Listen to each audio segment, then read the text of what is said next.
Opa, Vitor, Olá, meu tudo caro, bem? tudo bem você? Pô, foi pontual, hein, meu amigo? Pô, Obrigado claro, aí. né? Uma honra dessa aí, o cara não se atrasa, né? Tudo bom, Vitor? Como é que Tudo e, você vo- tá? tudo e você? Como é que tá essa quarentena aí, que não estamos Pois, trancados, né? puta, estamos aí em casa. Até hoje teve a É, posse de 9 juízes lá no tribunal. é mesmo? Aham. Daí Nossa, eu peguei, fazia um tempo que não ia ao tribunal. sim, Aí foi interessante, mas com os detalhes, né, de distanciamento social. sim, claro. Eram 9 juízes, né? Uhum, E, infelizmente, os familiares tiveram que assistir de maneira remota, só estava ali a cúpula do tribunal, sim, e eu estava ali pela escola da magistratura, né? uhum, uhum, Mas foi bem uma cerimônia bem rápida, assim, sim. mas no mais aí eu não saio de casa, meu amigo. É, Tá. nós também aqui. Eu tô o tempo inteiro aqui também. É, né? A gente chegou aqui quando deu bandeira, eles estão fazendo aquele sistema de bandeiras, né? E aí Aham. quando deu uma bandeira laranja aí, a gente deu uma escapada, assim, foi pra praia, ficou lá 14 dias e voltou. Mas fora disso, estamos Eu aí o tempo imagino. todo também. Sim, Bom mas é que o pelo cara menos escreve muito, né? O cara tá ali escrevendo, escrevendo, escrevendo, tá? a Não gente tem vai tem outra home coisa pra office, né, fazer. Vitor? Home office? É, é. Eu lecionei também na universidade, estou lecionando por home Uhum, office uhum. E tá e funcionando bem? está funcionando bem, está Uhum. funcionando bem. É, a Universidade Federal aqui do Paraná, ela utiliza Microsoft Teams Ah, entendi. e tem funcionado bem. Sim. E, É, e a no tri... daqui, a daqui o- não se organizou com antecedência, né? A Federal do Rio Grande do Sul não se organizou. Aí Aham. ficou um semestre, aí o pessoal tava que não sabia se ia ter, se não ia. Foi uma confusão, cara. E como é que tá na URGS? Ainda nada. Cara, agora eles estão se organizando, tá dizendo que agora vai começar, mas sabe-se lá, Entendi. né? É, Então, e para no tribunal nós, que estava dizendo, desculpa, eu te interrompi aí. O sim. que tu falaste do tribunal? Não, para nós na universidade está indo. E no tribunal a gente Uhum, está tendo sessões em todos os colegiados, pelo EBEX uhum, Cisco, que é uma uhum, plataforma oficial do uhum, CNJ. E uhum. funciona bem, viu, Vitor? Está Que indo bem. legal, que legal, Aham. que E na legal. federal começou essa semana, na verdade, a graduação, Ah, sabe? tá, entendi. Ficou Tava, suspenso até agora, ou tava de férias agora? não, tava suspenso mesmo e Uhum, daí fazendo atividades assim para os estudantes, sim, enfim, remotas, fazerem atividades remotas. E aqui sim. pela Escola da Magistratura eu tenho feito É, eu tenho muitos visto. eventos. É, eu vi. Você está vendo, Legal. né? Sim. Então, nós fizemos já umas mais de 100 lives pelo Hangouts. E É aqui mesmo, sim. Pelo Instagram, essa é a terceira live que nós estamos fazendo. Que Então a legal. gente está cadenciando um pouco, né? Dependendo do É, horário. a gente vai fugindo. Deixa eu só arrumar aqui que caiu. Perdão. Sim, A gente vai se adaptando, né? O bom do ser humano é isso, a gente se adapta, né?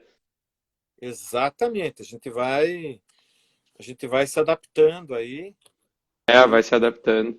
vai se adaptando aqui o público aqui também do Insta, né? Tem um horário, né? Sim, Então sim. esse horário é mais adequado. Se bem que eu tenho visto aí uma chuva de lives, né, Vitor? Tá rolando um monte, tá tendo um Tá. monte. Mas também é assim, né? A gente tá com as lives estão a maioria com aquela coisa assim de, os contratos e o coronavírus, direito tributário e o coronavírus, tá tudo assim, né? O pessoal já tá agora voltando para a programação normal, né? Tudo é como é que é? O direito dos contratos no contexto da pandemia, né? É isso aí. Tudo assim, corona, pandemia, mas legal, Vitor. Vitor, Ótimo. eu estava conversando com você outro dia, né? Você, de repente, começou a tua carreira acadêmica e você foi para a Itália, não foi assim? É, Você foi para a Itália e teve um grande maestro, né? Que foi o Michele Tarufo. Como é que é foi essa verdade. história? essa história foi uma história muito, muito bonita, né, Cleiton? Sim. É aquela coisa assim, a gente vai por acaso, na época estava estudando em Milão, lá no, onde você teve lá também, depois lá na Universidade Estatal de Milão, né? Aham. E eu tinha uma grande admiração pelo professor Tarufo de ler, nunca tinha conhecido nada. E mandei um daqueles e-mails assim de cortesia, né? Ô, professor, que legal, conheço muito sua obra, gosto muito e não estou conseguindo encontrar tal livro. Esperando que ele não fosse responder tal. E no final das contas ele respondeu, né? E ele falou: olha, esse livro que você está procurando não existe mais, tal.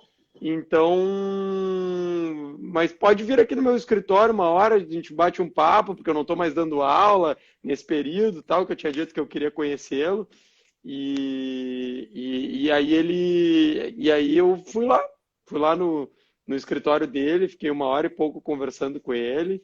Então foi assim que a gente começou, né? Então aí a partir daí ele estava para traduzir um livro do italiano e aí eu acabei traduzindo esse livro, né? E depois ele começou a vir para o Brasil a convite nosso. Então foi uma história Sim, muito bacana, foi muito muito bacana. legal. Eu me lembro que Né? numa dessas vindas dele, ele passou aqui em Curitiba, foi até onde ele proferiu uma palestra sobre senso comum, experiência bem legal. Você vê, ele já estava na ideia da epistemologia naquela É, época, é, né? é, Falando de máximas de experiência. Eu me lembro é, é. daquela palestra dele, até foi traduzida, se não me engano, pelo Cândido Dinamarco. Que legal, E eu tenho a legal, separata aqui daquela que palestra, foi legal. sensacional. Mas assim, eu me lembro que na época não estava tendo alcance, sabe? É, Na é, época que ele é, veio aqui, nossa, uma é, palestra muito profunda, né? é. Aí depois Não, ele veio, diga, Vitor. não, perdão, diga, É, termine, por favor, desculpa. não, claro. E aí eu me lembro que ele depois em seguida foi a Porto Alegre, teve um seminário muito legal organizado por vocês da URGS, né? Daniel Mitidiero, pessoal, e aí eu me lembro que eu fui lá, né? Todos nós fomos, né? Sim, E que foi legal. muito legal. Daí teve É. uma ocasião que nós, antes de uma das palestras, nós fomos com o senhor Michele Tarufo tomar um café ali no É, final da tarde, lembra? E isso ele aí. contou umas histórias. É uma pessoa genial, né? Ele é genial. O professor Tarufo, e essas são aquelas coincidências da vida, né? Porque, assim, se eu não tivesse traduzido este livro, que eu lia textos do professor Tarufo de outros temas. Eu gostava muito de um texto dele que chama Atuazione Executiva dei Diritti, né? Que é um texto, inclusive, foi traduzido, foi publicado aqui em português, e eu gostava muito desse texto. Quando eu peguei o livro dele para traduzir, que era esse Semplice Veritas, se tivesse sido um texto de neurociência, eu tinha traduzido de neurociência. E esse coincidiu que era de direito probatório. E aquilo lá naquela época, imagina, isso era 2009, eu comecei a ler aquele negócio e falei assim, mas esse cara aqui, ele tá falando um troço diferente aqui, né? O cara tá umas casas na frente no tabuleiro, né, e tal. E foi por causa disso que eu comecei a estudar direito probatório. Se não fosse essa tradução, eu não teria começado. E, Vitor, outro dia eu fiz aí uma live com o Ravi Peixoto, né? Uhum. E ele até falou, putz, eu tenho uma live hoje no mesmo horário, putz, tô quase desistindo para assistir vocês e tal. Que Mas ele legal, mandou um abração para que você aí, o legal. Ravi, né? É, que Gente fina, legal. o Ravi. E aí eu comentei na live com o Ravi, eu falei, pô, eu tinha acabado de comprar o La Sempre Te Verità para ler. E aí sai a tradução do Vitor. Eu falei, pô, facilitou sobremaneira meu trabalho, pô, né? É, E eu li a verdade. tradução e olha, quero te parabenizar aqui, show de Obrigado. bola. Eu li Muito aquele obrigado. livro de capa a capa, logo que saiu tua tradução, tá? E parabéns, tá? Muito legal. E de fato não tem como não. Eu também, depois que eu li o Sempre Te Verità, é que daí que eu fui ler La Prueba de los Hechos, Sim. Que é que eu li em anterior, né? espanhol. O Prueba, exatamente. O Prueba de los, o Prueba de los Hechos é de 1992. E aqui no Brasil acabou se tornando mais famoso antes o Semper Veritas, que é de 2009, né? Exatamente isso. Exato. Eu Exato. até tenho aquela coleção de Tratado de Direito Civil, né? Uhum, Onde é uhum, publicado, de onde é extraída a La Prueba de los Hechos. uhum, E uhum. quando eu tive lá em Milão, na década de 90, eu trouxe esse livro. E até o pessoal aqui gostou muito. Eu socializei, eu estava fazendo mestrado nessa época, só que era Sim. sobre um outro tema, sobre a Uhum, regra de congruência, né? Mas eu me uhum. recordo que o professor Marinoni, o professor Sérgio Aranhara apreciaram muito já a obra em italiano, É, que eles é. estavam escrevendo, eles estavam O gestando o Prova e Prova e Convicção. Convicção. Que legal. É, É. foi bem É, legal. Me o, lembro que eles o, estavam pro- estudando essa obra. Aham. o professor Tarufo, ele acabou, sabe bem dessa história, né, Cleiton? Mas Sim, ele acabou sendo uma influência para, assim, a Europa, América Latina, tudo, para essa virada do direito probatório para o raciocínio probatório, né? perfeito. É, eu acho que esse aí é o grande, assim, o grande ponto que aí o Tarufo vira realmente o maestro de toda uma geração aí, né? Depois o Jorge Ferreira, a Carmen Vasques, você aqui no Brasil, e tanta gente aí que tá aí se formou uma escola mesmo em volta disso, né? Acho que é super Perfeito. legal. Não, e você está fazendo, está capitaneando aí, meu cara. Você é o Não, nosso estamos juntos, capitão. estamos juntos. Não foge, não pode dar lá, hein? Não, que nada. Opa, tamo junto. Tamo junto, Mas tamo junto. meu amigo Vitor, então. E aí você foi para Pavia. Não, eu ia para Pavia um dia lá para conhecer o professor Tarufo e ir lá conhecê-lo no gabinete dele da universidade. E no dia que eu ia, nevou. E aí ele me ligou. Eu falei, pá, agora ele vai me ligar para cancelar, nunca mais vou ver o cara, né? Fiquei chateado. Ele, não, não, mas vem aqui na minha casa. Que legal. E aí a casa dele é onde é o escritório também, onde tem a biblioteca. Eu Aham. fiquei naquela, assim, todo engomadinho, né? O jeito assim, né? Sentado na cadeira com a coluna ereta, né? E ele diz assim, não, senta aí e tal. Aí servi um café, conversei ali 15 minutos com ele e já estava naquela coisa assim, puxa, não quero incomodar o professor, né? Já estava pronto para levantar, assim, para ir embora. E ele ia puxando um assunto atrás do outro, assunto atrás do outro. Quando eu vi, já estava lá 1h30, dali que saiu essa história da tradução. E além disso, ele pegou e puxou assim da biblioteca atrás um livro de presente para mim, uma cópia da Prova de los Hechos. Show. Autografou ali e me deu. Ah, já que estava procurando em italiano não existe mais, mas está aqui uma cópia para ti. Que Então, legal. pessoa, uma E figura humana fantástica, né? sensacional. É. E aí, Vitor, você, enfim, começou as suas pesquisas com a prova. E aí, claro, o professor Michele Tarufo começou, esteve aquele período em Girona, Exato. porque Uhum. a tradução do La Prueba de los Hechos é do professor Jordi Ferrer Exatamente. Beltrán, né? Que era um Exatamente. professor Exatamente. espanhol lá na Universidade de Girona. Aí Isso. você naturalmente já também começou tuas pesquisas depois do doutorado, né? Então, primeiro Isso. você defendeu o teu mestrado sobre o Isso. ônus da prova no processo civil. Exato. Uhum. Depois você vai para Girona e defende, Uhum. depois de anos de pesquisa, a tua Uhum. tese lá, prova testemunhal, né? Exatamente. Uhum. E agora você está fazendo pós-doc nos Estados Unidos, é isso? Com o Uhum. professor Exatamente. Ronald Allen. Exatamente. São aquelas coisas que uma vai levando a outra, né? Uma coisa vai levando a Uma vai outra. puxando a outra. Porque o Jordi, na verdade, foi muito interessante a história, porque o Jordi, na época em que eu terminei de traduzir o Simples Verdade em 2009, Sim. ele só veio a ser publicado em 2012. Mas aí eu trocava e-mail com o tal do coordenador da coleção, que na época eu, ingênuo, achava que era alguém da editora. O cara mandava um abraço, Jordi, abraço, Jordi, abraço, Jordi. Tá, e eu falava com o cara. Daqui a pouco eu comecei, numa dessas que eu tava revendo o rodapé ali do Tarufo e tal, eu digo assim, Jordi, onde que eu vi esse nome? Eu vi esse nome em algum lugar, onde é que é? esse cara aqui será que é o Jordi, aquele que troca e-mail comigo? Sério? Aí eu fui ver e era o Jordi. Eu disse assim, cara, esse cara aqui é um cara super importante. E eu me dava super bem com ele, assim, mas de conversar, não tinha nenhum contato, né? E aí Sim, começou uma coisa assim, pô, quem sabe vem para Porto Alegre aqui e tal. Ela, pá, então eu vou. E aí o Jordi teve em Porto Alegre em 2012 pela primeira vez, né? teve em Curitiba também, sabia? Ele É, aproveitou daí. Aham. exatamente. E aí, na época, eu comecei a ter mais contato com ele, assim, de, eu tô pensando tal coisa, o que que o senhor acha, tal, não sei o quê. E numa dessas daí, depois, em 2012, eu fui para Girona passar 2 semanas, só para Sim. conhecer lá, uma visita assim de cortesia. E aí a gente começou a se dar bem e tal. E em 2014 teve o congresso em homenagem ao Tarufo lá em Girona. E aí eu Perfeito, fui. E aí, perfeito. neste dia aí, o professor Jordi, no final lá, já tinha terminado o congresso, eu estava lá mais uns dias, ele disse, teus planos de doutorado e tal.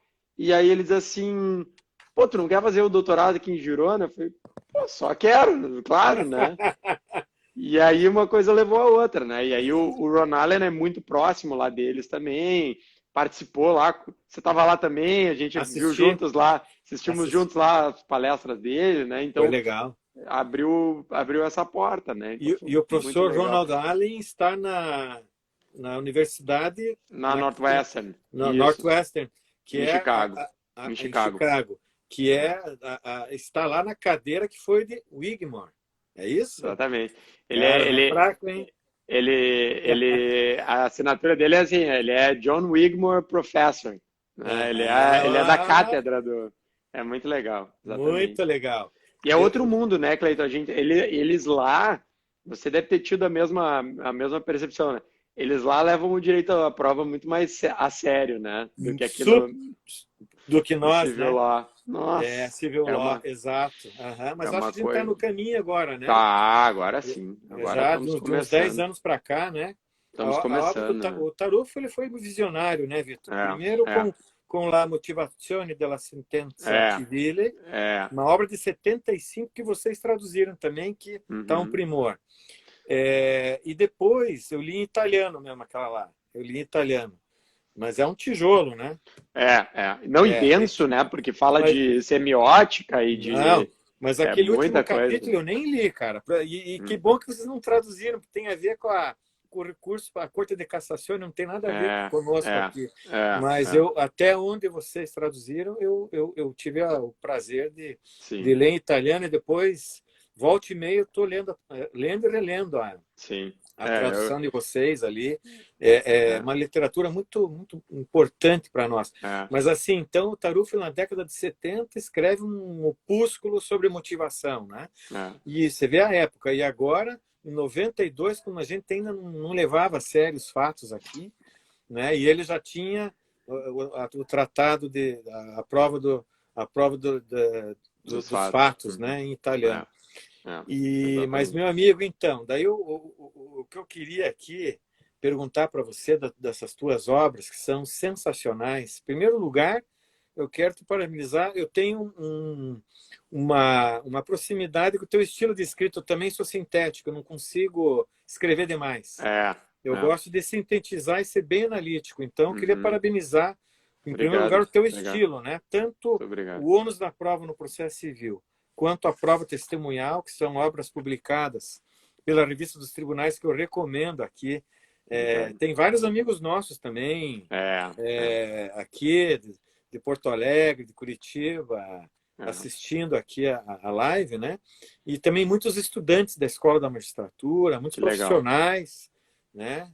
Então, magistrados que estão nos assistindo aqui também, que que eu legal. cumprimento, e advogados e professores, eu recomendo as tuas obras para eles, porque se é Obrigado. que já não leram, porque são obras que estão fazendo muito sucesso, né, Vitor? Mas eu queria começar aqui fazendo uma pergunta sobre o ônus da prova no processo civil. A gente estava lá em Uhum. Pavia agora há pouco, não é mesmo? E falando de Pavia, do professor Michele Tarufo. E É. lá, Vitor, você sabe que quando eu estudei em Milão, um dia eu peguei e fui até Pavia. Uhum. Porque Pavia é uma universidade secular Uhum. E dentre tantos juristas de época, tivemos lá o escritor dos Delitos e das Penas, Cesare Beccaria, né? Isso aí. Tem um busto de Cesare Beccaria na entrada da universidade, que é um show aquela universidade. Mas eu fui assistir uma aula, sabe de quem? Hum, Giacomo Gavazzi.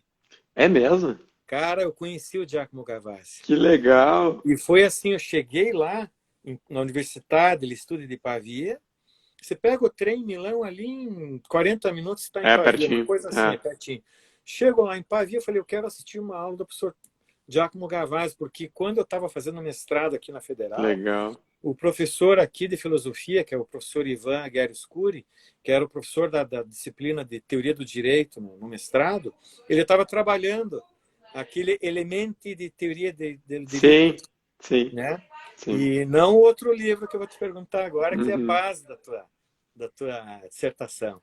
Mas daí, só para te dizer, o Giacomo Gavazzi já estava assim, quase em retiro, quase em pensione, quase se aposentando, ele tinha ali uns 70 e poucos anos, mas ele foi muito gentil e ele era o professor, olha, prestigiado, porque eu cheguei lá e, para você ter uma ideia, tinha a sala estava repleta, porque se imagina, ele dava aula para primeiranistas, né? Então os calouros estavam lá assistindo a aula dele, não tinha espaço. Aí tinha uma antessala com um telão. Putz, eu nunca vou me esquecer disso. Eu fiquei nessa antessala. A hora que terminou a aula, eu esperei os alunos saírem, daí eu me dirigi até ele. Ele foi muito Sim, gentil.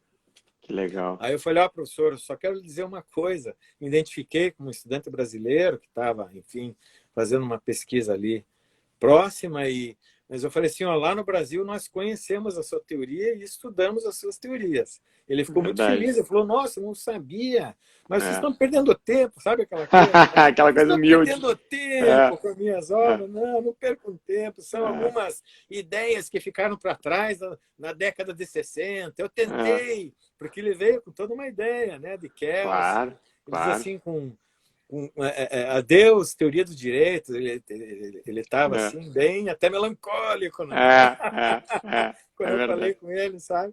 Mas foi muito gentil tal. E aí, eis que o tempo passa e Vitor de Paula Ramos, o nosso convidado aqui de hoje, na sua obra O Ônus da Prova, parte justamente de Giacomo Gavazzi Uhum, para dizer, né, olha, ônus da prova, ônus subjetivo, ônus objetivo, regra de instrução, regra de julgamento, dinamização, nada disso, inversão do ônus da prova, nada disso tem funcionado adequadamente, diz uhum, o Vitor, né?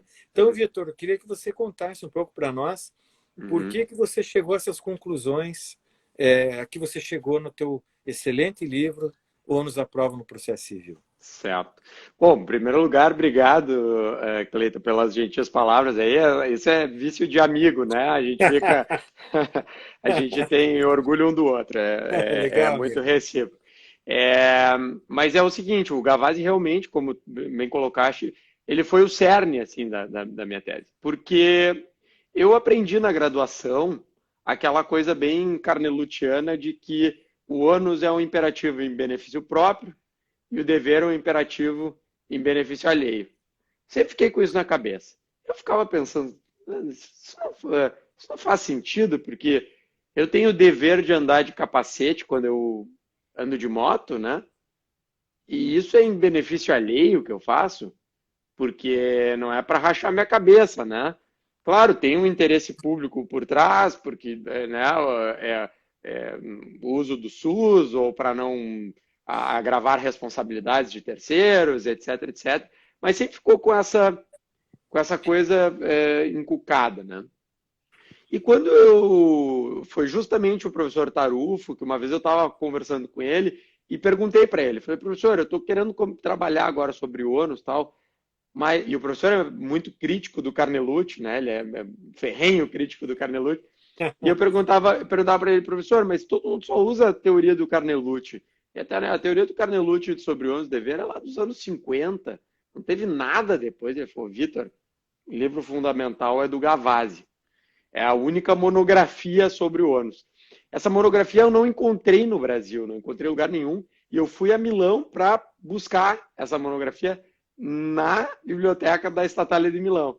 Fui lá, na época do Xerox ainda, tirei o Xerox, aí botava lá, aí tirava a outra. Um cartãozinho, né? Cartãozinho, exatamente. Mas o que o Gavazzi justamente criticava, né? Ele dizia exatamente essa ideia de que não faz sentido a gente pensar nessa lógica do interesse ou do não interesse, que é essa lógica carnelutiana, né? Na verdade, então depois eu vou desenvolver toda a minha teoria do ônus justamente com base no Gavazzi, na ideia de que quando se trata de um ônus, se trata de um comportamento que ele não é exigido pelo direito, né? O direito já me dá dois caminhos. Ele diz assim, você pode seguir pela esquerda ou pela direita. Né? Como se fosse assim, na esquerda você vai chegar no posto de gasolina, na direita vai chegar na farmácia. Ah, eu quero ir na farmácia. Então o sujeito vai para a direita. Né? E o dever não. O dever e até tem uma brincadeira do Audiente que eu gosto muito, que é assim, ele diz assim, eu posso chegar para o policial e dizer para o policial que eu não vou cumprir um ônus. Mas eu não posso chegar para o policial e dizer, ó, eu vou matar esse sujeito aqui e depois eu fico preso de 6 a 20 anos. Porque o policial vai me impedir de fazer aquilo. Essa é a prova de que é um dever, diz o Audiente, né? E eu sempre via que em relação aos documentos e à prova em geral, havia então essa confusão que a gente não sabia bem o que era.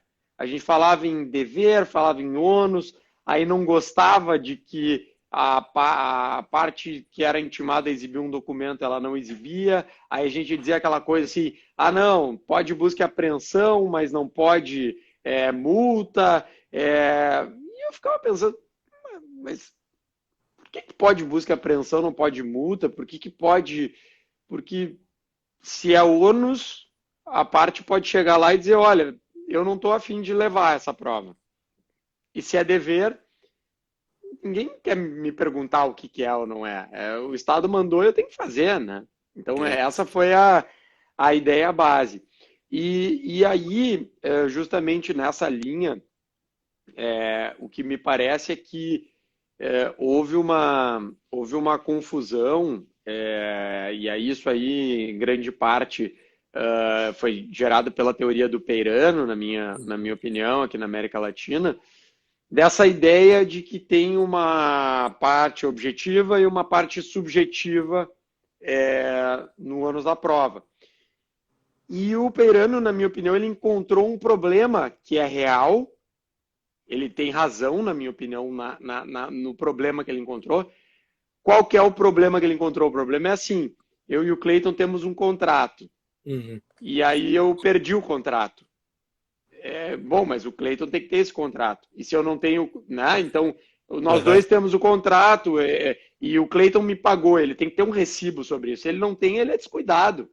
Né? Essa é a lógica lá do início do século XX, porque a gente estava falando lá de negócio entre duas pessoas, empresários, né? Advogados ou coisa assim. No momento que a gente começa a despecuniarizar alguns direitos, né, e aí a gente começa a ver que tem outros tipos de direitos, eu já não posso imaginar que necessariamente quem não produz uma prova está sendo desidioso ou está sendo descuidado. O exemplo que eu dou é aquele, alguém bate no meu carro, né, de maneira assim muito violenta, eu fico desacordado e sou levado para o hospital. Aí eu tenho que fazer a prova do meu fato constitutivo em relação ao acidente. Mas eu só acordei do coma um mês depois. Aí, não, mas não provou o fato constitutivo, então perdeu. Não, tudo bem, mas né, essa lógica ela é pensada para essa lógica da pecuniarização. Né? Então, o que o Peirano pensou que, na minha opinião, faz sentido? Ele se deu conta de que existem casos em que não adianta eu ameaçar o paciente, por exemplo, olha, se você não me trouxer o prontuário médico, você corre o risco de perder a demanda. Porque esse documento, essa prova não está com ele não tem acesso àquilo ali. Só que, na minha opinião, aí ele tentou resolver isso de uma maneira equivocada. Porque o que acontece? Ele vai ameaçar. Olha, eu vou dinamizar o ônus aqui. Aí vamos imaginar o caso do anestesista. O anestesista, em vez de dar 3 miligramas, ele se enganou e deu 30 miligramas. Uhum. E matou o paciente morreu. E ele tem esse documento lá que ele registrou, disse lá para o enfermeiro, 30 miligramas de anestésico tal, de propofol. E aí o paciente morreu. E ele é intimado a levar essa prova. Ele vai levar essa prova que demonstra cabalmente que ele não tem razão. Não vai levar, né? Não vai levar. Ah, não, mas agora nós vamos dinamizar o ônus da prova. Ó, se você não trouxer aí, médico, hospital, você corre o risco de perder a demanda, hein? Tá, mudou alguma coisa? Também não, né? Então, a pesquisa que eu fiz para a segunda edição foi uma pesquisa jurisprudencial em 10 tribunais aí do Brasil, inclusive o Tribunal do Paraná. Pô, legal. Que mostra, primeiro que assim, a dinamização no novo CPC ficou como uma coisa assim, nossa, agora vai mudar a vida de todo mundo, a dinamização, agora pá. E eu quis primeiro olhar assim, quantos casos foi usado? Muito pouco, né? E nós estávamos em 2018, ou seja, tinha 2 anos de vigência do código, né, quando saiu a segunda edição. Tinha 10 casos no Brasil que tinha sido usado. 10 casos. E de verdadeira dinamização? Que às vezes... eu descontei. Eu tirei os que não era verdadeiro, porque às vezes usam o nome errado, né? Exatamente. Não, tem toda a razão. Esses aí eu descontei. São 10 de verdadeira dinamização. Pouco, né? Pouco. E aí eu fui olhar, fui entrar nos processos, fui analisar e tal. Dos 10, 0 redundaram em uma juntada posterior de documento, que a parte que foi ameaçada depois juntou o documento. Na segunda edição do meu livro tem uma tabela com todos os números dos casos, com o resultado de cada coisa ali, que o leitor pode acompanhar ali. Então, na verdade, a minha opinião é de que a dinamização ela não pode funcionar porque ela continua trabalhando com a ideia de ônus, e quando eu trabalho com a ideia de ônus eu não posso obrigar, é da natureza do ônus eu dar a opção. Então, a rigor, o sujeito poderia ir a juízo e dizer, prefiro não levar essa prova, né? Que é algo estranho para a nossa realidade, porque parece que o sujeito vai vir, é má fé, é isso, é aquilo. Uhum. E tem, ao mesmo tempo, 400 parágrafo único, que aí sim é um verdadeiro dever. Né? Então, quando o juiz entende que é imprescindível, então era algo que eu já defendia, né? Não foi por minha causa que entrou no código, isso já estava lá no código, mas é exatamente o que eu estava defendendo, porque aí com dever, eu primeiro me preocupo em formar o conjunto probatório mais rico possível. Depois, se eu chego lá na frente e a prova é suficiente, o Cleiton me causou um dano. Muito bem. Quem é que determina essa consequência jurídica? É o artigo 927 do Código Civil, que diz que quem causar dano a outro será obrigado a indenizar. Acabou. Está resolvido. Ficou provado que o Cleiton me causou dano, ele é obrigado a indenizar. O problema, então, da regra que a gente chama de ônus da prova, que é do 373, na minha opinião, não tem nada a ver com ônus. Ela é uma regra de risco, de alocação de riscos. Uhum. Quem que perde a demanda no caso de insuficiência? Né? Quem perde a demanda, no caso, é o autor, do 3731, ou o réu, o 3732. É a melhor forma, essa distribuição?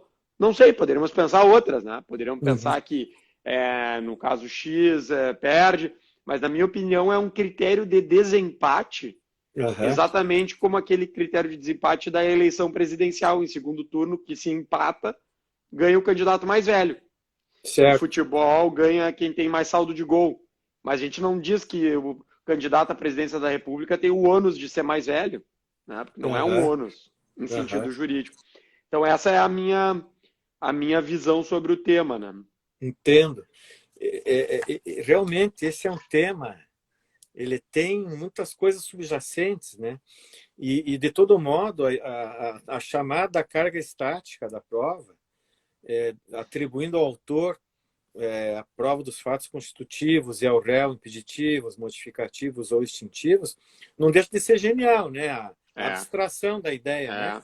Porque é um tema interessante. Se a gente vai para a argumentação jurídica, né, tem, por exemplo, lá Douglas Walton, né, que é um filósofo de lógica informal. Douglas, ele tem vários artigos sobre esquemas de argumentação e presunções, esquemas de argumentação e ônus da prova, e ele fala, inclusive, da inversão do ônus da prova. Mas isso ele fala no campo da argumentação em geral, não necessariamente no campo da argumentação jurídica. Então, por exemplo, de senso comum, né? Quando, por exemplo, se você quer justificar, né? Claro, por exemplo, no âmbito familiar, os pais têm o dever, né, de educar os filhos, né? E às vezes não é democrático isso. Olha, guri, vai lá, faz isso e pronto. Não tem, não precisa explicar por quê. Exatamente, você... sou seu pai. Exatamente. Sou seu pai. É um argumento da autoridade que é uma falácia. É verdade. Só funciona na teoria. Não é mesmo? As gerações anteriores, né? Eu sou da geração que o meu pai, ele não ficava justificando, era na base do argumento da autoridade, não a autoridade do argumento. Mas hoje em dia, a educação já é de uma maneira mais sempre justificada, né? Mais democrática, digamos assim. Exatamente. De todo modo, nessa perspectiva, digamos, da argumentação, aquele que propõe, digamos, algo a alguém, esse alguém ele pode negar, mas eu continuo com o ônus de convencer, né? É isso aí. Mas se a pessoa vem com outro argumento, com contra-argumento, empata, daí vem aquilo que você falou. Bom, daí qual que é a regra de solução, né? De desempate, né? Daí você fala assim, o poder familiar é do pai e da mãe, e não o filho tem que obedecer. Então é interessante, né? Fazendo uma analogia assim, tem muito sentido isso que você, a tua ideia, né? Que você defende. E a gente fica naquela, né? O processualista ele fica encucado. Não, peraí, eu quero dar um exemplo em que o réu reconveio, né? O réu reconveio. Então, assim, o autor propõe a demanda, o réu reconvém e o autor ainda faz uma reconvenção da reconvenção. Como é que fica o ônus da prova do fato constitutivo do reconvinte em relação ao réu? Putz, é uma confusão danada isso aí. Exatamente. E daí que você vê que é interessante. O que te parece? Não, exatamente. A questão primordial para mim é que a gente tem que separar os momentos da prova, né? O momento da atividade e o momento do resultado. E o erro que o Peirano comete, na minha opinião, é botar tudo no mesmo saco. É dizer assim, não, é tudo a regra do 373. Só que, vê bem, vamos imaginar, o Cleiton ingressa com uma ação contra o Vitor. Aí diz assim, ó, o Vitor me causou 50 milhões de reais aqui de dano, tá? Tá bem. Aí ele, vem oficial de justiça me citar, eu pego, amasso, jogo no lixo. E não vou lá para contestar a demanda. Eu não tive atividade probatória nenhuma, eu, inclusive fui revel na ação. Mas pelo novo CPC, e corretamente, o novo CPC diz assim, pô, se o Cleiton faz uma alegação de que o Vitor deve para ele porque eles foram voando para a Lua, né, ou qualquer outra coisa assim que não está amparada documentalmente, não tem nada, o juiz pode dizer, tá bom, Cleiton, vamos lá. Quer produzir quais provas aqui? Aí o Cleiton faz um monte de prova e tal. Ele exerceu a atividade máxima probatória e eu exerci a atividade mínima. Bom, se a gente lê o 313, então diz lá, pô, temos que premiar o Cleiton, porque ele fez todas as provas que estavam ao alcance dele. O Vitor preguiçoso ficou em casa, não fez nada, não ajudou em nada, só amassou o papel. Então, o Cleiton vai ganhar? Não quer dizer. Porque eu vou ter que valorar a prova. Pode ser que o Cleiton trouxe lá os e-mails que são contra ele. Então, essa promessa que a gente faz de dizer assim, se você trouxer prova, você ganha, tá errado. Sim. Tá errado. Por quê? Porque essa não é uma regra de instrução. É uma regra de desempate, na minha opinião. Né? Então, a regra de instrução, na minha opinião, está no artigo 400,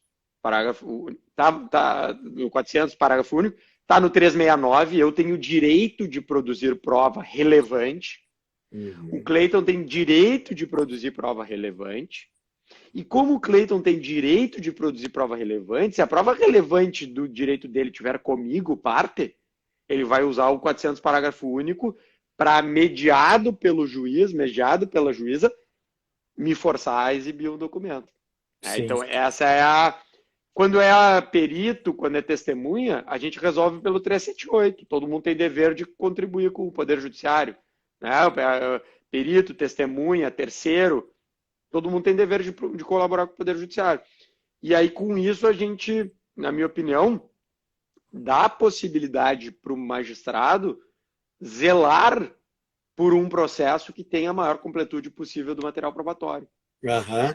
Esse é o grande ponto. Esse é todo o eixo temático, né, da tua dissertação, né? Exatamente. Você defende justamente isso. Se você deixar entender que é ônus e que, portanto, as partes podem dispor, aquela prova que a parte detém, mas ele é contrária, ele vai dizer assim, essa prova aqui eu vou esconder.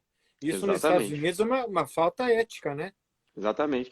E aí você tocou num ponto importantíssimo, né, Cleiton? Que é assim, muita gente fala assim, mas lá nos Estados Unidos eu tenho burden of producing evidence e burden of persuasion. Burden é ônus. E aí? É verdade, só que isso é lá no trial, né? No pre-trial, a gente começa com o duty of disclosure, que é um dever barra pesada. É um dever que eu chego lá e digo assim, Cleiton, tá aqui, ó. Essa aqui é a lista de documentos que eu quero de você. Me manda aí. Quero seu e-mail, aquele que você mandou lá para o nosso fornecedor em comum. Eu quero aquela filmagem da entrada do seu edifício. Eu quero... claro, tem exceções, tem exclusionary rules, mas assim, o advogado, você bem colocou, o advogado esconder uma prova, ele perde a licença, não tem essa de esconder prova. Né? Então aí realmente faz mais sentido a gente falar em burden of persuasion e burden of producing evidence na fase do trial, que 2% dos processos vão para a fase do trial. Né? Detalhe. Porque o resto tudo já se resolveu. No momento que você mostrou suas armas, eu mostrei as minhas, eu olho, se eu sou minimamente esperto e eu conheço os precedentes já dos tribunais, eu digo, o Cleiton vai ganhar isso aqui. Vamos fazer um acordo aqui, Cleiton? Vamos, né? Aqui é diferente, a gente acaba tendo a questão econômica, né? Exatamente. Análise econômica do ônus da prova, ou seja, os nudges, né? Os incentivos, né? Quer dizer, se a gente tem uma perspectiva de que vale a pena demandar, né? De que vale a pena demandar, porque você pode ganhar, mesmo não, digamos assim, não tendo razão, se você vai na lógica do ônus da prova, você tem chance de sair vitorioso por deficiência de prova. Aquele que não tem razão tem uma chance de sagrar-se vencedor. Agora, esse caso do anestesista é o exemplo, né? Se ele não leva a prova, ele pode sair ganhando. Ele vai ouvir testemunho de todo mundo ali no hospital, os enfermeiros, as enfermeiras, as equipes, todo mundo que estava ali. As pessoas vão dizer, não, olha, me lembro, ele deu a dose correta. Nem entra na dose, né? Nem entra na dose. Na hora, né? Atendeu na hora certa, o paciente teve uma reação biológica inesperada, dentro daquele percentual, né?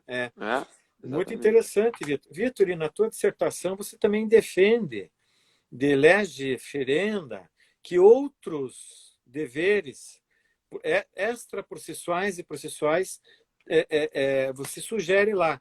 Você poderia dizer para a gente quais seriam esses outros deveres? Claro.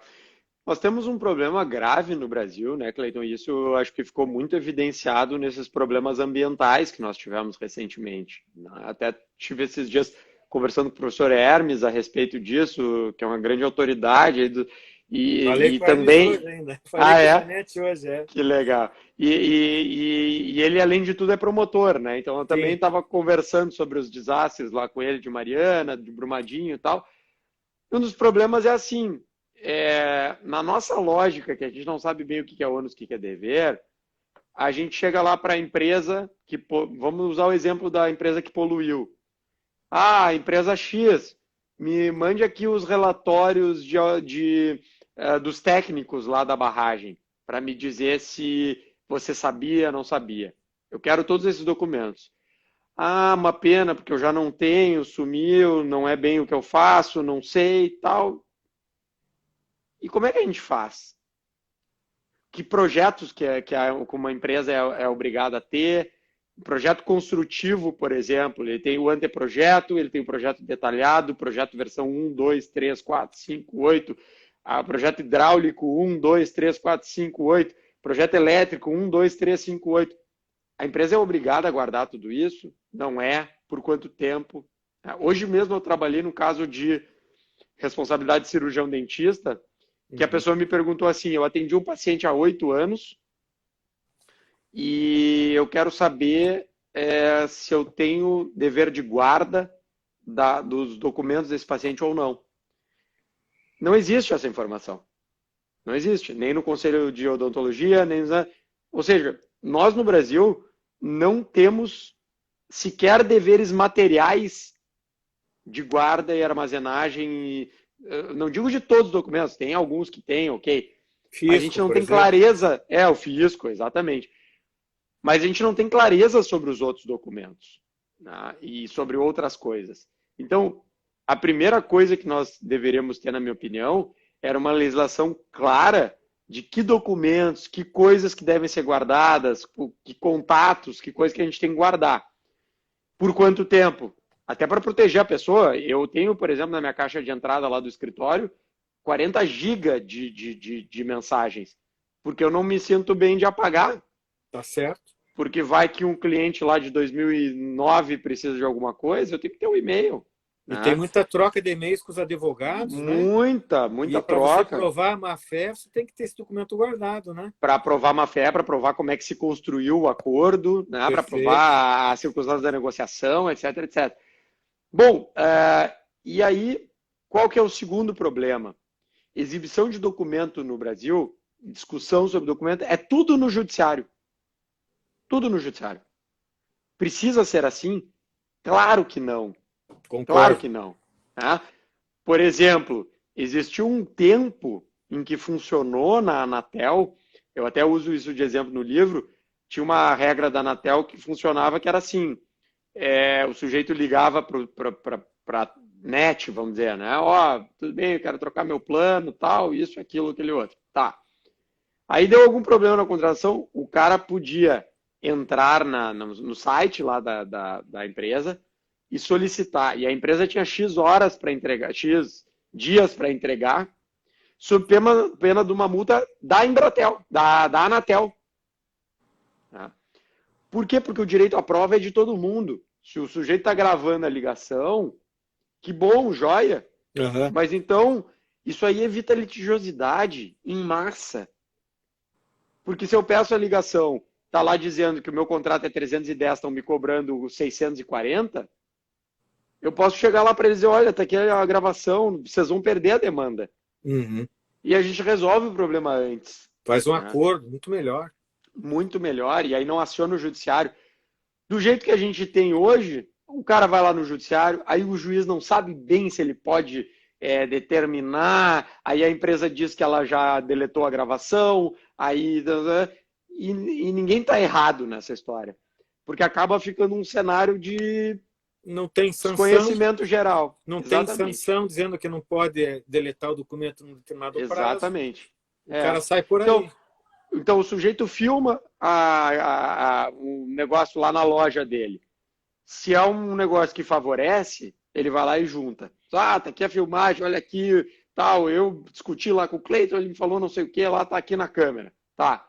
Agora o Cleiton diz, o Vitor me ofendeu, não sei o que, eu quero lá a filmagem dele. Ah, infelizmente a gente mantém só por 24 horas, tal, não tem o dever de ter a filmagem. Acabou. Não tem. Verdade. Né? Você vê condomínio, condomínio. Banco. Exatamente. E é interessante, e é até contraditório, né? Porque atualmente nós estamos aí O Orson Welles foi um visionário no 1984, né? O Big Exatamente. Brother, pô, É, as vias públicas todas, né, tudo. e tal. Quer dizer, E realmente aí, você tocou num ponto show. Esse dever de guardar os documentos, e precisa ter é, normas jurídicas para isso. e poderia ser muito simples, né? Por É, exemplo, eu tenho uma questão com a minha companhia de luz, por exemplo. Qual que é a dificuldade de eu entrar lá no site com o número do meu contrato e a senha e ter lá os documentos? Documento, assim, o meu contrato com eles, as ligações que eu tive com eles. É uma coisa simples hoje em dia, automática, né? Quando tu liga lá para um telemarketing, para um atendimento automático, automaticamente já te pedem, digite o número de CPF do contrato. O Cleiton digitou lá o CPF, o sistema já separa lá aquela gravação e já insere lá na pasta dele, né? Na pasta digital. É sim, muito fácil obrigar as empresas a fazer isso, né? E exato. é uma coisa que melhora a vida de todo mundo, inclusive da própria empresa, né? Exatamente. E assim, alguém pode dizer, né, Vitor, não, essa gestão documental é algo que gera um custo violento. Mas você já imaginou o custo que gera não ter documento? Às vezes pode É, ser. é, O é, argumento ele vale para os dois lados, né? Quer dizer, exatamente. sabe o que eu tenho pensado a respeito, Vitor? Hum, Que na falta de um prazo, claro que isso tem que ser construído, né? Mas na falta de um prazo, por exemplo, a gente tem a lei, se não me engano, 11.111, que trata da gestão temporal de documentos públicos. uhum, Mas no âmbito privado, realmente exatamente. é pontual, né? É, Mas eu penso assim, o prazo prescricional para você exercer a pretensão deveria ser o mesmo prazo para você manter o documento rígido. claro, claro. Agora, a outra pergunta é assim, eu concordo, mas a pergunta é assim, mas qual documento? Por exemplo, uma obra. Eu e você é dono da construtora, daí eu fui lá, fiz uma reunião com você lá, escrevi meia dúzia de coisas, eu sou o seu engenheiro eletricista. Escrevi, Cleiton, isso aqui é super perigoso, não faça isso, não faça aquilo. E lhe entreguei esse papel. Você tem dever de guardar esse papel ou não? Eu mandei um e-mail dizendo, Cleiton, toma cuidado, isso aqui vai dar problema. Você deletou esse e-mail. Tem problema? No nosso sistema não tem consequência nenhuma. E Não tem você nenhum lembrou, problema. e você lembrou de mais uma coisa agora, me veio à mente aqui. E-mail. Entra no privacy ou não entra no privacy?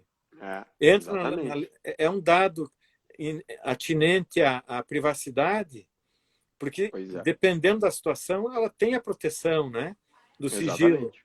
E tendo a Exatamente. proteção do sigilo, será que não cai numa exclusionary rule, uma Pois regra de é, exclusão? é. Não, mas aí que vai a coisa de não ter aquela coisa da phishing expedition, né? Aham. Porque é aquela coisa assim, eu quero ver o e-mail que o Clayton trocou com a esposa. Não, isso aí não tem nada a ver. Eu quero É. ver o que o Vitor escreveu para a irmã dele. Cara, isso não tem nada a ver. Agora, e-mail, eu quero saber os engenheiros lá da barragem fizeram, eu sei que eles fizeram, estou inventando, né? Tá. Fizeram reunião lá com a diretoria da empresa. E depois da reunião, na ata da reunião está dito, conforme e-mail do dia 13. Comunicado o problema conforme e-mail do dia 13. Pô, essa prova é relevantíssima para o julgamento. E ela é Aí eu uma. vou dizer que é a privacidade do sujeito, Tá o certo. e-mail profissional dele, acho que Comercial. exatamente, é bem diferente. Eu acho que pode haver privacy, mas não acho que necessariamente seja a regra, né? Sim, sim. Não, aí agora você foi preciso. E então você veja quanta coisa temos para dirimir, né, nessa matéria aí.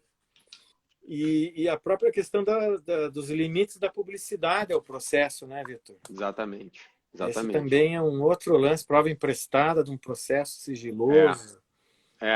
nós estamos tendo vazamento, né? Vazamento de coisa sigilosa também, tem uma, É, uma série de, uma série de coisas, né? Esse um problema também da tecnologia, né? Agora, esses dias, um cliente meu falou: eu estava querendo entrar no processo e aí me disse que precisa de uma senha agora. ah, Como é que eu faço? E é verdade, isso aí a gente criou um entrave agora, né, para essa livre publicidade que havia do sujeito chegar lá no cartório e dizer, me dá aqui o processo final 7122, e o cara pegava lá até era perigoso às vezes, né? Que o cara, que a história lá do cara que comeu a duplicata, né? O cartorário virou de costas, o cara comeu a duplicata, sumiu com a. Não, Mastigou a duplicata. você vê, né? Você me fez lembrar o tempo do cofre do escrivão, não tem mais nada disso, né? Pegava a nota promissória, tirava dos autos, colocava no cofre do escrivão e colocava uma cópia ali. Cópia. Que Vitor, o tempo já está quase terminando aqui, mas eu quero fazer uma última consideração com você. Assim, isso aqui dá mais muitas lives, mas da prova testemunhal, na prática, o que está acontecendo, Vitor? Com a pandemia, surgiu uma dificuldade de fazer audiências de instrução via plataformas, enfim, trazer escritura, a testemunha no escritório. O CNJ diz que não pode, a não ser que a testemunha vá voluntariamente. Na prática, há alguma dificuldade para fazer instrução quando as partes e seus advogados não estão de acordo. E no teu livro, na tua tese, prova testemunhal, você é bem enfático. Olha, você vê como um sério problema haver qualquer tipo de comunicação extra-autos entre testemunhas ou entre partes e testemunhas e tal, profissionais e testemunhas. Mas o que você acha? Agora, na pandemia, a gente viu que isso, de outro lado, causa um problema, né? Porque daí não dá para ir no fórum. Você chegou a pensar nisso ou não? Sim. Então, foi engraçado. Outro dia eu estava participando de uma live lá no Peru e o sujeito falou o seguinte: aqui nós estamos muito preocupados porque o juiz faz contato por vídeo, ele perde a capacidade de detectar mentiras. Eu falei, não, isso é uma pseudo-preocupação, porque o juiz já não tem capacidade de detectar mentira. Nenhum ser humano tem capacidade de detectar mentira. Isso é o que mostra os estudos aí da psicologia do testemunho. Mas o que é muito complicado, na minha opinião, é assim, enquanto eu estou falando com você aqui, a minha esposa passou aqui 3 vezes aqui atrás. Olha, onde está minha mão aqui, ó. Uhum. Ela poderia ter ficado ali todo o tempo, fazendo assim, fazendo assim, fazendo assim. Eu poderia muito bem estar aqui com o meu celular no colo, falando com você assim, ó. Uma colinha, um teleprompter. Um teleprompter, ou falando com o advogado. Então, este é um problema sério. Como é que a gente resolve isso, na minha opinião? Na minha opinião, deveria haver algum lugar destacado pelo tribunal, nem que seja um estúdio, que seja não sei o quê, com todos os cuidados, que cada pessoa que sai, o sujeito vai lá, passa álcool, passa não sei o quê, entrega máscara na entrada, tal. E aí a gente pode garantir que naquele espaço o sujeito tem que ir sem o celular, ou que tem uma filmagem que a gente consegue ver que ele não está mexendo, ou deixa a bolsa do lado de fora, enfim. Mas isso, para mim, na minha opinião, é um problema seríssimo, porque abre muita possibilidade de o sujeito estar sendo instruído, dele estar conversando com outra pessoa, ter uma pessoa atrás, né? Então, isso realmente eu acho que é um problema grave que a gente resolveria com essa salinha destacada. Não precisaria, não pode ser no foro, o ideal talvez fosse que fosse no foro, mas não sendo no foro, que houvesse um estúdio parceiro ou qualquer coisa assim que a gente pudesse garantir que ali não fosse ter influência, né? Isso eu acho que seria fundamental. Sim. Meu amigo, estamos nos segundos finais, nós poderíamos aqui prosseguir falando muitas coisas. Eu quero agradecer, Vitor, a tua gentileza e até uma próxima live. Passo a palavra para você, para as suas considerações finais. Muito obrigado, foi show aí a live. Muito obrigado mesmo. Cleiton, sou eu que agradeço pelo brilhante trabalho aí que você vem fazendo, aí, não só como magistrado, mas como acadêmico também, e é um grande privilégio poder ter estado aí com você, com essa audiência qualificada, e conte sempre comigo. Quero dizer publicamente aqui da minha grande admiração. Um abraço. Obrigado, Vitor. Um abraço. Valeu. Pra você. Tchau. Um abraço. Tchau, tchau.